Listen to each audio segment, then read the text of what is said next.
So why is Trademark Africa focusing so much on the women? That's a very good question.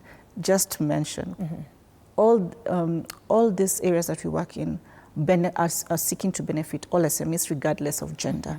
But that said, we do recognize that women are disproportionately affected. I'm telling you, English has come from the West.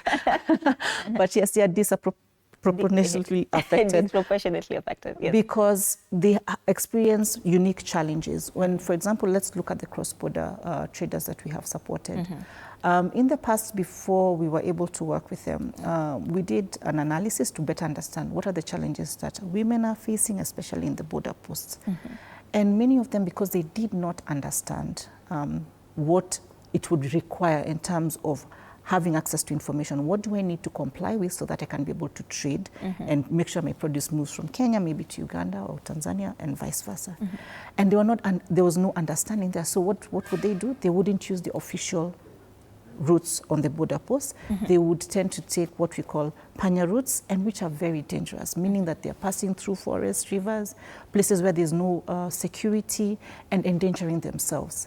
And just because they do not have an opportunity to understand. So through the Women in Trade program that I have discussed, we were able to work with 180,000 women. We were able to think about how do we reduce these barriers by designing this ISOCO platform that I have spoken about and which I can delve deeper about.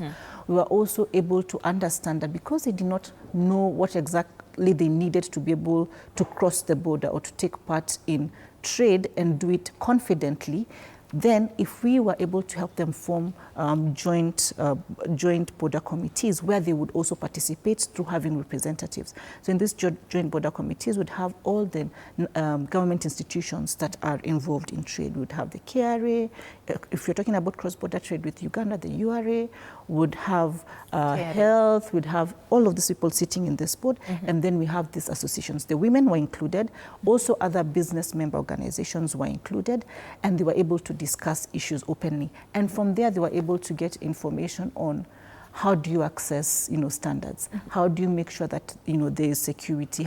So by virtue of them getting this information, they became more confident.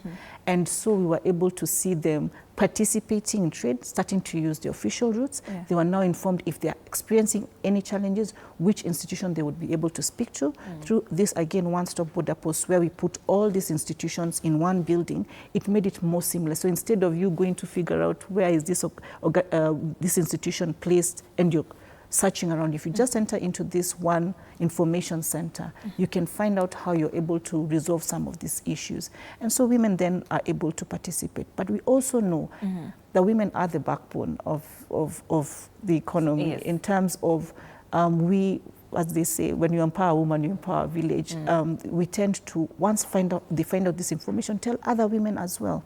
And then women tend to also focus a lot on the family unit. So once you empower a woman, they'll educate their children, they'll educate other women, they'll be able to participate in making the community move to next levels as well.